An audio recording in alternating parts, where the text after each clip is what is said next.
Tsy atsika fa ny fahasoavan'Andriamanitra miaraka amintsika.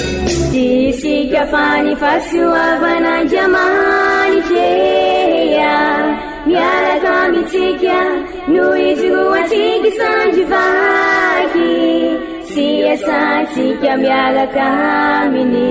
Ny fianakaviana no taniketsa ipoiran'ny vocation. Déploie ton cœur et viens nous sauver. Délivre-nous de nous, délivre-nous de tout. Fa sisika tokoa fa ny fahasoavan'Andriamanitra miaraka amintsika. Sisika fa ny fahasoavan'Andriamanitra miaraka amintsika noho izy no atsika sandrivaky sy asantsika miaraka aminy. Fa olo raika atokotran'isika ao aminy, fianakaviana iray ao aminy, tsy misy hevitrevitra. Ny olo no mampizara indraindray, fa Andriamanitra i Jesoa lay mpiandrony tsara ran'olotra ny aina, olo raika. Ary ao amin'ny fiangonana, ao amin'ny eglizy dia sambatra isika mahasapa an'izay.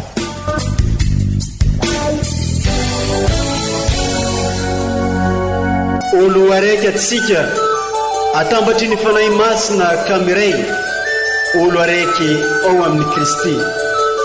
Fandaram-pampianarana iarahana amin'ny son excellence Monseigneur Benjamin Marc Caramarson eto amin'ny radio Fania.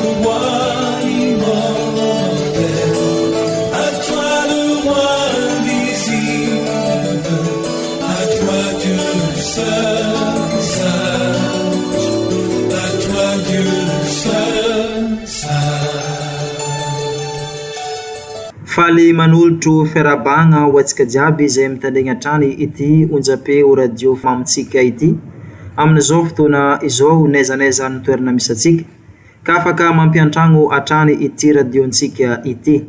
Mitohy hatrany ny fandalinantsika sy ny fiainantsika ny finoantsika ary entan'ny eglizy hatranatrany atsika ay ampitrotro ny finoana sy ny fiainana andavanandro mba ho tena vavolombelon'ny Kristy marina tokoa. Amin'ity alahady fafitambin'ny folotsotra mandavantaona ity dia omeny eglizy loha hevitra ho dinihina sy iainana atsika dia ny hoe izay mivavaka tsara, mivavaka ampitokena sy faharitana. Hoenointsika sy horaisintsika ary Kristy tenin'Andriamanitra amin'ny alalan'ireo vaky teny masina omeny eglizantsika amin'ity alahady fafitambin'ny folotsotra mandavantaona taona dia ity sy ny fampianaran'ny ray aman-drenitsika dia Monseigneur Archevêque Benjamin Marc Caramarson.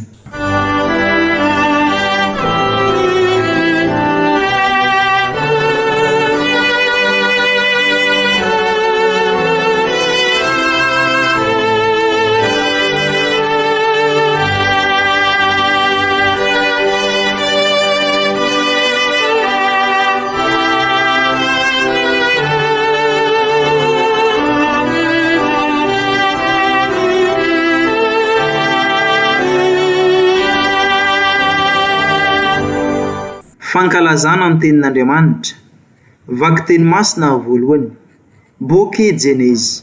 Nitsangana andeha ho an'i Sodoma ireo lehilahy telo nitsidika an'i Abrahama.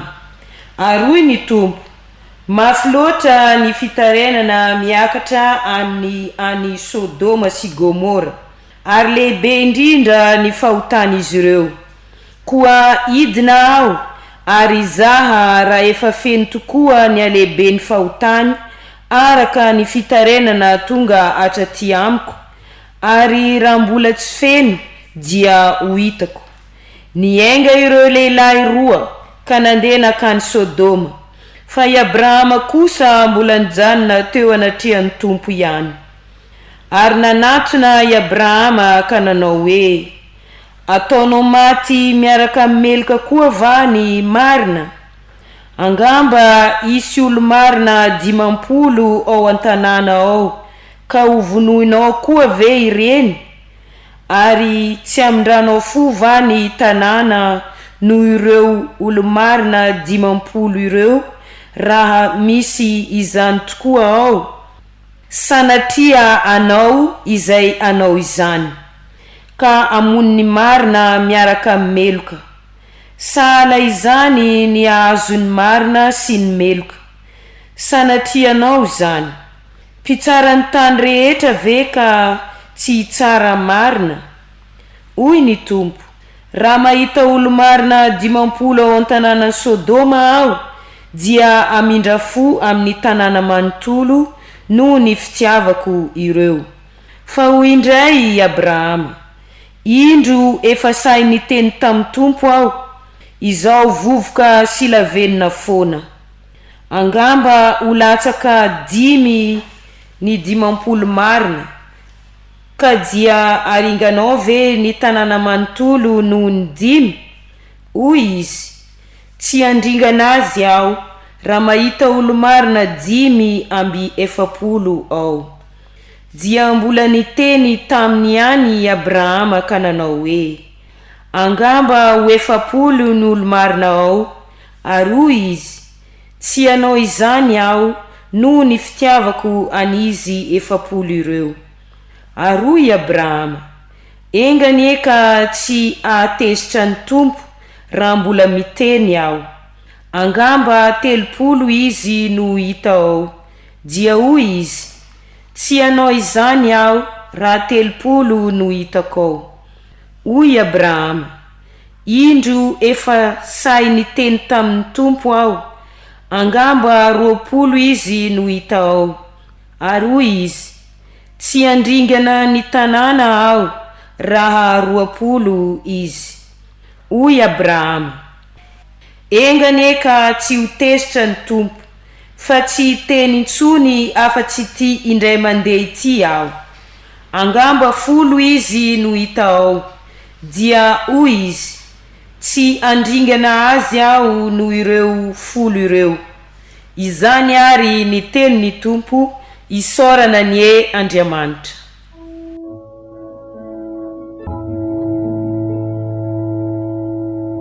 Namurachi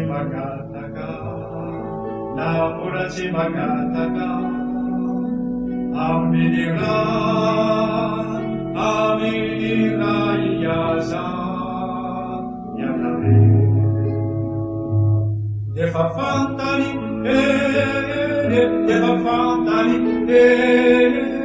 Isai dare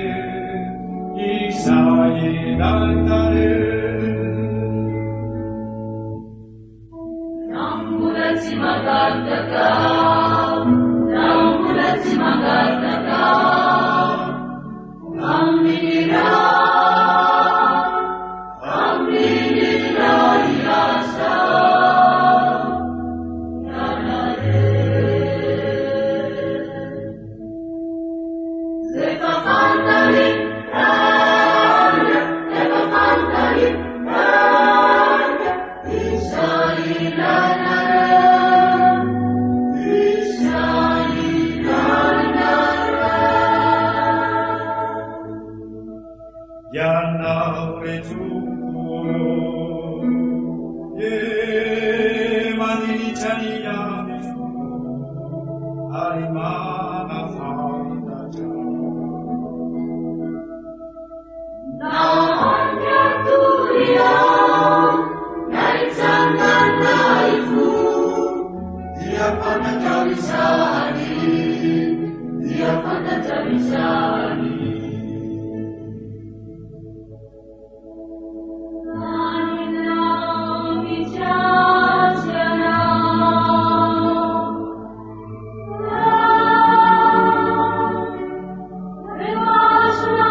Aminira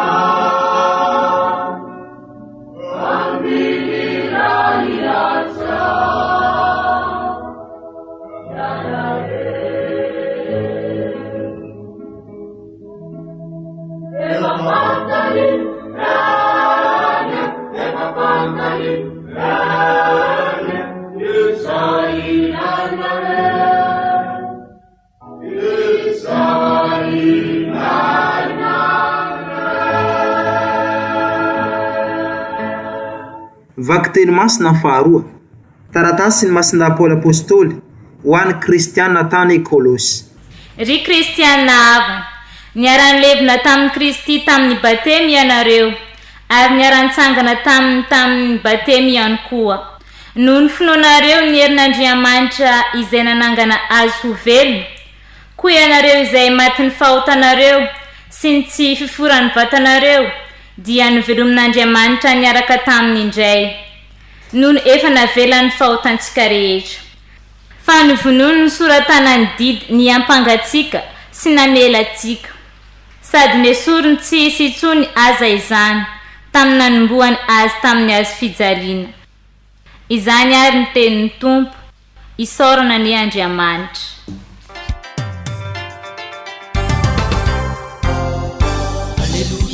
Alleluia, inu aneteni jangari manda furarni raja be. Alleluia, alleluia, inu aneteni jangari manda furarni raja be. Alleluia, alleluia, keneteni jangari fotutni ajaranga jabe. Alleluia, alleluia, keneteni jangari fotutni ajaranga jabe. Alleluia, alleluia.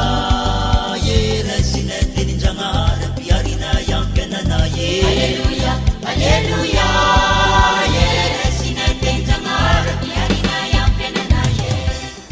ombatsika menaka vianeny Tompo ho tanteraka tokoa neza ny evanjely masina nosoratany masinda ilioka voninahitra ny ho anao ry Tompo. Tamin'izany andro zany Jesosy nivavaka tao amin'ny toerana raiky. Izy koa fa nitsahatra izy dia ny mpianany araiky taminy mba hampianaro ivavaka izay Tompoko karaha nampianarany Joany ny mpianany. Ary izy taminy, raha mivavaka ianareo magnanaova hoe reyo ho amasinina niny agnaranao, ho tonga niny fanjakanao, omeo anay aniny aniny ilainay isanandro, avelo any fahotanay, fa izay koa mamela izay rehetra nanao ratsy taminay. Ary aza avelanao resan'ny fotoamanjatry izahay. Dia hoy indray koa izy taminy, raha misy aminareo manansakaiza mankao aminy misasakaly ka manao aminy hoe ry sakaiza ampisambory mofo telo zaho, fa misy sakaizako nandeha nivahiny ka tonga ao amiko nefa tsy manankatolotra azy zaho. Ary ilay ao an-trano kosa maly ka anao hoe aza manahirana zaho fa ny varavarana efa mihidy, izaho sy ny zanako efa tafandry ka tsy afaka ifao hagnome anao zaho. Lazaiko marina aminareo fa raha maharitry mandondona izy na dia tsy ifao hagnome azy noho ny fisakaizanany aza ilay ao an-trano, dia ifao hagnamia izay ilainy noho ny fanaovany lemozy. Ary hoy zaho aminareo, mangataha dia omena ianareo, mitadiava dia hita, mandondona dia hovoahana. Fa izay rehetra mangataka no mahazo, izay mitady no mahita, ary izay mandondona no hovoahina. Iza aminareo no ray hagnome vato ny zanany raha mofo no angatahiny, na hagnamia biby lava azy raha hazan-drano no angatahiny, na hagnamia maimboka azy raha atody no angatahiny? Raha ianareo na dia raha tsy karaha ino aza, mahalala magnamia zavatsoa ny zanakanareo, tsy mainka avy ny rainareo izay any an-dangitry no hanomeny fagnahy masiny ho an'izay mangataka azy aminy.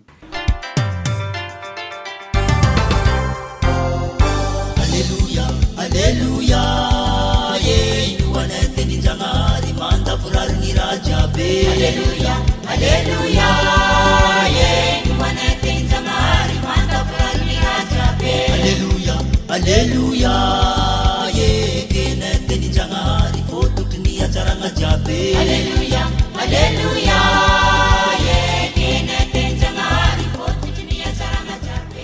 Izany ary ny teniny Tompo, dera ny ho anao ry Kristy.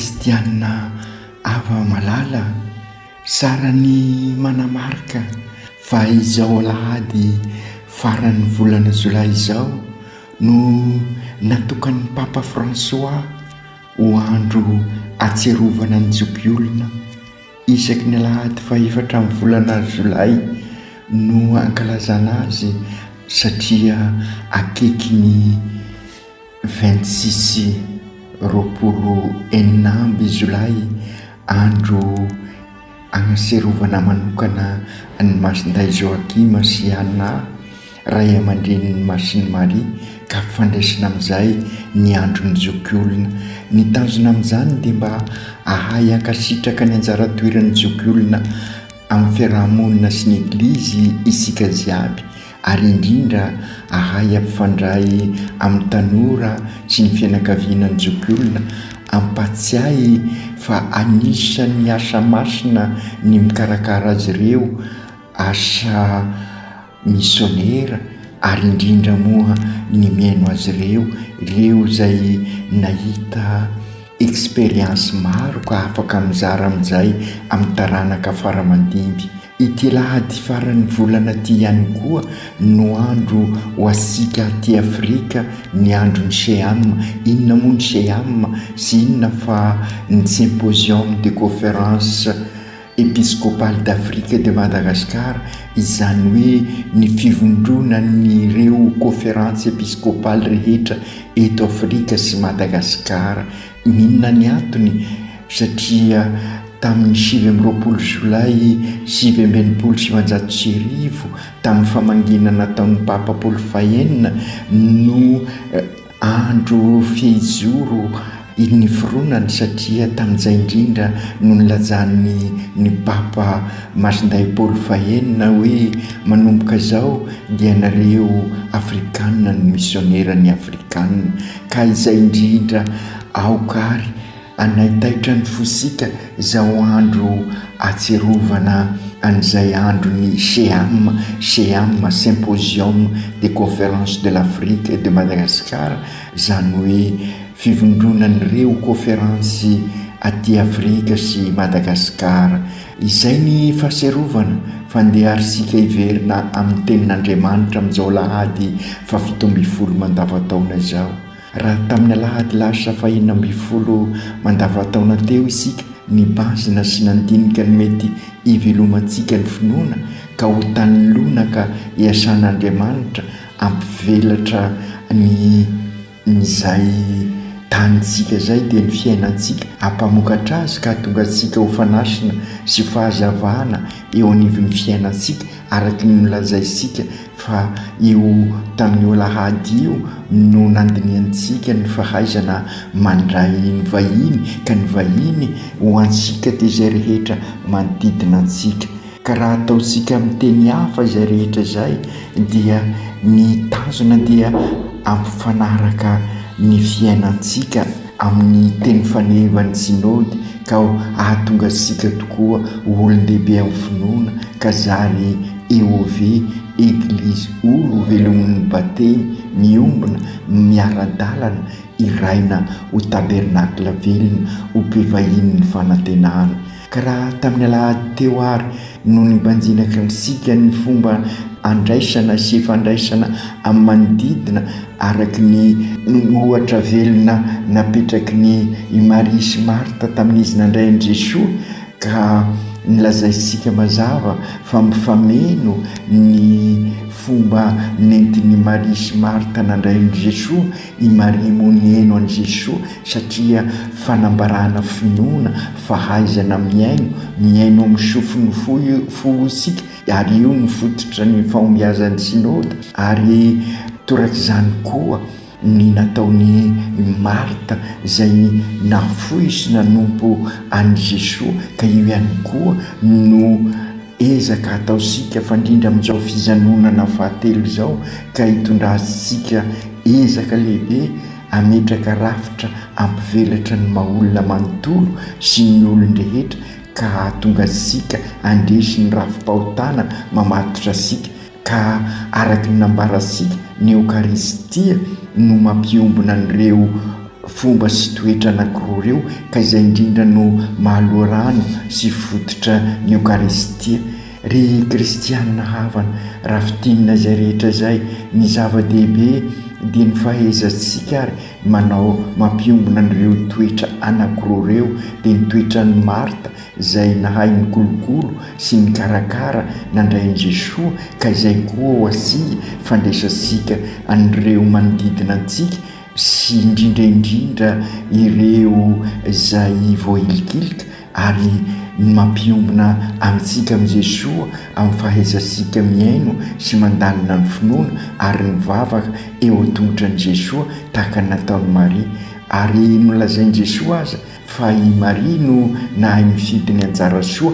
Inona mitiany Jesoa amin'ny lazaina amin'izay ny fahaizantsika miaino azy. Izy zany ny tsy maintsy repère fa sy hoe rasy ny nataon'ny Marta fa izy ny tsy maintsy repère eo amin'ny fiainantsika. Ka izay indrindra no tanjona tiasika hotratrarina amin'izao synode izao mba ho tanolonaka tokoa ny finoantsika ka hamokatra izay fiainantsika izay. Ry kristianina havana malala, ny tiany eglizy ho sapasika kosa ary amin'izao lahady 17 mandavataona zao dia mikasika n'izay vavaka izay indrindra ametraka ny anjara toeran'ny vavaka. Asain'ny eglizy tokoa isika amin'izao lahady 17 mandavataona zao andinika mikasika ny vavaka. Raha nasapa isika dia naverimberina matetika tato ato, naverimberiko matetika fa tena mila vavaka zao andro isika zao. Ry kristianina havana, maro no azo lazaina amin'izany vavaka izany fa io indrindra no anisan'ny maha-kristianina antsika. Maro ny zavatra nataon'i Jesoa, anisan'izany ireo famantarana maro fahagagana ho isika maro samihafa, nefa tsy nisy apôstôly nilaza tamin'i Jesoa hoe ampianaro manao fahagagana izahay mba hitaritana n'olona. Sy izay zany ny tena izy ny essentiel amin'ny maha-kristianina sika. Sy nangataka izany ny apôstôly, sy nangataka hianatra hanao fahagagana ka noho izany isika sy hosidokan'ireo milaza amintsika fa ny mirakla ny fototra ny fiainana. Non, sy izay indrindra matoa ireo apôstôly sy nangataka an'izay dia satria sy izay no essentiel ny fototra. Maro ihany koa ny toriteny nataon'i Jesoa ka nampitolagaga izay miaino azy ary nilaza aza ireo manodidina fa tsy hoe nisy lehilahy mbola niteny tahaka an'i Jesoa. Toteny izy, crédible izy satria tsy mba mpanao kobaka ambava izy, sy demagogue izy fa izay mitoriny dia ny ainany ary ny velomany. Sy izay nefa ny tena nanaitra an'ireo apôstôly na dia nampitolagaga ny olona ny fomba nitorian'i Jesoa niteny fa inary no nanaitra an'ireo apôstôly mpanaradian'i Kristy sy ny toriteny zany no nanaitra azy sy ny fahaizana mitoriteny no tena mahafana aza vana sy fanasina ny mpanaradian'i Kristy araky ny voalazan'ny masinday Papa Paul fahenina hoe amin'izao andro iainantsika zao sy ny mpitoriteny no tadiavin'ny olona raha mihaino ny mpitoriteny izy dia satria io mpitoriteny io vavolombelona izany hoe mivelona izay lazainy izy araky ny averimberitsika matetika ny teny manaitra fa ny ataony masarika. Ahoana ary no hahatonga antsika ho vavolombelona io ny fanontaniana fototra sy maintsy jerentsika fa indrindra amin'izao sika miatrika ny synode fizanonana fahatelo izao. Ka raha ny hain'ny evanjely tokoa ary sika ry kristianina ava malala, hain'ny apôstôly nangataka an'i Jesoa hampianatra azy ireo ny fitoriteny, hain'izy ireo nangataka tamin'i Jesoa ny fanaovana mirakla fahagagana mba hanaitra ireo manodidina azy. Fa ny tena nanaitra azy ireo tao amin'i Jesoa ary izay no hita n'izy ireo ho tena essentiel zany hoe ny maha izy azy an'i Jesoa dia sy inona fa ny fifandraisany amin'ny Andriamanitra zavatra anankiray lehibe nanaitra azy ireo ka natonga azy ireo ary nitodika tamin'i Jesosy hoe ampianaro mivavaka izahay tahaka ny nataony Joany tamin'ny mpianany. Hitan'izy ireo ary fa ao amin'ny fivavahana ny tena fototra ny fiainana maha-kristianina, ao no tena ivelomana n'izay vocation maha-kristianina izay. Io vavaka io tokoa no mahatonga ampiombona amin'Andriamanitra ary isoritasika manokana eto fa ianarana izy. Ka ny vavaka zany tsy maintsy ianarana, ka raha resaka fianarana dia mazava ho azy mila fotoana ny fianarana ary mila faharetana ny fianarana, sy hoe tonga dia mandeha ho azy ny fianarana. Ka noho izany mila famolahan-tena ihany koa ny fivavahana, mila ezaka ny fivavahana. Izay ny tsara hosoritana voalohany ry kristianina havana. Ny manaraka dia mitodika amin'ny ray izay vavaka izay, rainay any an-danitra, ray ombonana. Ka ny vavaka nampianarin'i Jesosy, io ny vavaka tokana nampianariny antsika, mampitodika asika any amin'ny ray izy. Ka ray no andriamanitsika, izany hoe sy andriamanitra lavitra no andriamanitsika fa ray izy. Ka raha ray tokoa izy, miantso asika izy iombona aminy, ka ny fiombonana aminy io vavaka manohy ny raina io hoe ho amasina ny anaranao. Ny fiombonana amin'Andriamanitra ny manamasina ny fiainantsika, masina mandrakariva manko Andriamanitra ary sy mila amasina avy amintsika olombelona, fa ny fiainantsika miombona miray amin'Andriamanitra no mahatonga n'izay fahamasinana ambarantsika izay. Ka io fiainantsika io no mampiseho ny mahamasina an'Andriamanitra raha eo anivosika sy eo amin'ny fiainantsika Andriamanitra. Ary dia izay ny dikany toy ny vavaka ho tonga ny fanjakanao, sy inona ny tanjon'izay fa ametraka an'Andriamanitra eo anivon'ny fiainantsika, hevon'ny fiainantsika. Ka izay indrindra no tadiavisika isaky ny manatanteraka ny sitrapon'Andriamanitra isika, ary izay ihany koa no toy ny vavaka amin'ny alalany sy miaraka aminy ary ao aminy ny fiainantsika manontolo ka mampanjaka azy isika. Inona moa ny dikan'izay sy inona ny dikan'izay fa isika mampanjaka ny marina, isika mizara fitiavana sy misy takalo sy misy tambiny amin'ireo manodidina antsika.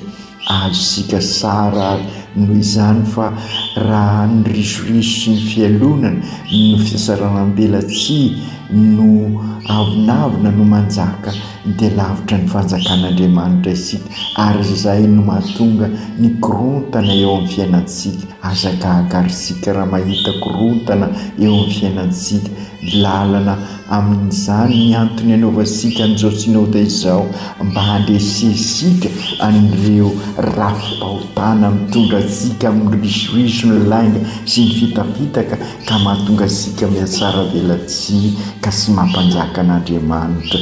Ka izay indrindra no tapany voalohany amin'izay vavaka nampianarin'i Jesosy antsika izay. Ny tapany faharoa dia miankina amin'ny fiainantsika andavanandro, ka izay mahatonga asika mitodika amin'ny ray manao hoe omeo anay anio ny hanina isan'andro. Marina mila sakafo sika, fa sy ny sakafo ara-nofo ihany araka ny fantatsika, fa ilaysika be dehibe ny fahendrena avy amin'Andriamanitra ahatonga asika iombona aminy. Ka io fahendren'Andriamanitra io no sakafo tadiavisika ao amin'Andriamanitra, ka ahatonga asika ifamela heloka avy lao amin'ny fahotanay.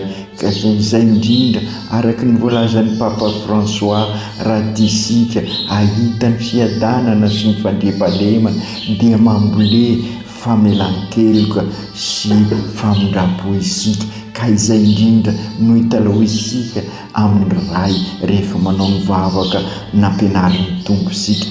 Aza velana ho resy ny fitoman-drasy izahay satria mitaky an'izay famolahan-tena izay, manambara fa ny fahendren'Andriamanitra tokoa no manentana ny fiainantsika, ka izay no mampiombona antsika amin'Andriamanitra, ka tonga an'Andriamanitra eo anivon'ny fiainantsika sy ivon'ny fiainantsika, ka amin'izay afahasika mandresy ny rasy ady sady dia ho isika ny fiainantsika. Ary izay no ambaran'io vavaka nilazaisika teo io, aza velanao ho raisin'ny fitoman-drasy izahay. Toetra anankiray sy ho adinitsika koa nampianarin'ny tenin'Andriamanitra amin'izao rahady izao, araka ny voalaza sika ny fitokisana n'Andriamanitra, ka raha miombona amintsika dia andresy amin'ny ady atrehantsika ary hotody amin'ny fiainana mahazanak'Andriamanitra. Sara ho sipiana ihany koa ry kristianina havana fa mila faharetana izay vavaka izay, ary izay no ambaran'ny vakiteny voalohany ny tantaran'ny Sodoma.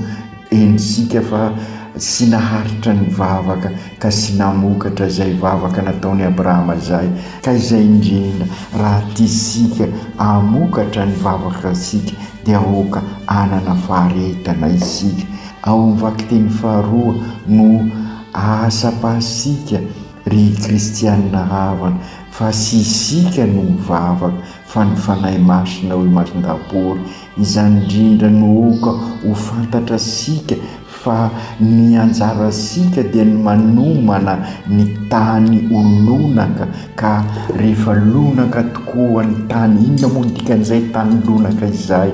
Raha ny fiainansika mametraka an'Andriamanitra eo anivon'ny fiainansika sy ivon'ny fiainansika, izay le vavaka eukaristika, ka izay no mahatonga sika hanana fahafoizana sy fanompoana. Izay ny tany lonaka, ka rehefa ao n'io tany lonaka io ka miasa ny fanahy masina manokatra ny fosika, araka ny lazaisika teo hoe ny miaino araka ny fo dia amin'izay miova ny fiainansika, miova ho tsara. Ka rehefa miova ho tsara izy dia zary mpivahiny ny fanantenana isika, mamafy fiadanana, hafaliana eo anivon'ny manodidina antsika, mamafy fihavanana, ka sy ny fahendren'izao tontolo izao sony ny manentana antsika amin'izay fa ny fahendren'Andriamanitra. Ry kristianina havana, amin'izao lahady fa 17 mandavantaona izao ary no heno antsika n'ireo tenin'Andriamanitra ireo manory lalana antsika mikasika ny fivavahana izay nilazaisika teo, fa ny vavaka ny fototra sy ny loharano maha-kristianina asika. Aokary isika asiaro sy asapa fa izay vavaka izay tokoa no fototra ny fiainansika. Raha misy vanim-potoana mila vavaka araka ny averimberintsika dia izao vanim-potoana izao mila vavaka isika, ary mila manao vavaka ampaheretana ary vavaka imbonana, mila mivavaka ny fianakaviana eglizy kely araka ny fantatra sika ny fototra sy ny loharano ny fivavahana dia ny eukaristia. Ka okary asiaro sika fa isaky ny atsabosy no andro ny fianakaviana, na dia isan'andro azy, fa ametrahasika vavaka manokana ho an'ny fianakaviana, satria ny fianakaviana no tanykesa isirian'ny ny tena vocation marina. Ry Jesosy Tompo, mitodika aminao tokoa izahay ary amin'izao alahady fa 17 mandavantaona izao. Nambaranao fa rainay tokoa ny ray, izany hoe sy Andriamanitra lavitra izy, ka ampianaro ary zahay ho entan'ny fanahy masina, ka ahatonga anay andalina mandrakariva ny fiainam-panahinay, fa indrindra amin'izao sinoda izao. Ampio izahay tahaka an'ireo apôstôly, ka mitodika aminao milaza hoe ampianaro mivavaka izahay. Ampio izahay sokafo ny fonay mba hahaeno araky ny fo, mba hanao ny vavaka sy vavaka marina tokoa, ary hanana faharetana amin'ny vavaka. Ianao any anjaka amin'ny fiainanay, ianao anamasina ny fiainanay, ka hoe ho anivonay tokoa ianao ahaizanay mampitrotra ny finoana sy ny fiainana andavanandro. ny finoanay eny ho tany lona ka iasany fanahy masina iasany fahasoavana ka hamokatra tsany ary hamokatra ao aminao ary ny fiainanay ho zary fahazavana sy fanasina manodidina anay ka izahay tokoa ny ho zary misionera eo anivon'ny tanindrazanay araky ny afatry ny papa Masinday Paul Fahenina ry Maria reniny eglizy eo niara-ny vavaka tamin'ny apôstôly tao amin'ny senakla ianao mivavao anay mba ho senakla ho anay tokoa izao synode izao ka ho fianakaviana eglizy kely zahay zary génération mpanorona Masinday Joseph ray mpiaro-ny eglizy eran-tany mivavao anay mba ho fianakaviana eglizy kely miara-mivavaka sy mandalina finoana ka tonga anay tokoa eglizy araky ny sitrakao ka miara-mivavaka sy mandalina ny finoana izahay fa indrindra ny ray mpianakaviana ampianary mandrakariva izahay anaza ireo zokiolona mba hahafahan'izy ireo izarany fahendreny aminay aoko tanteraka izany amin'ny anaran'ny ray sy ny zanaka sy ny fanahy masina amen.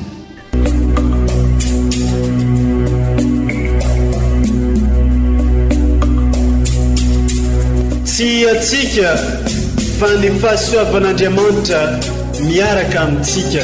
Isika fa ny fahasoavan'Andriamanitra miaraka amintsika noho izy roantsika sandrivaky sy asantsika miaraka aminy. Ny fianakaviana no tany ketsa ipoiran'ny vocation. Déploie ton cœur et viens nous sauver. Délivre-nous de nous, délivre-nous de tout. Fa sisika tokoa fa ny fahasoavan'Andriamanitra miaraka amintsika. Sisika fa ny fahasoavan'Andriamanitra miaraka amintsika noho izy roantsika sandrivaky sy asantsika miaraka aminy. Fa olo raika tokoatrantsika ao aminy fianakaviana iray ao aminy sy misy hevitrevitra ny olo no mampizara indraindray fa Andriamanitra i Jesoa lay mpiandrony tsara nan'olotra ny ainy olo raika ary ao amin'ny fiangonana ao amin'ny eglizy dia sambatra atsika mahasapa an'izay.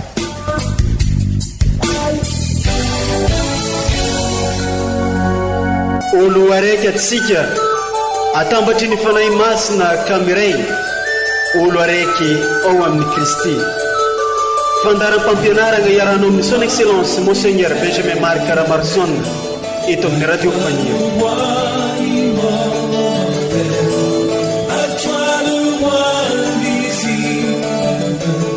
À toi Dieu seul.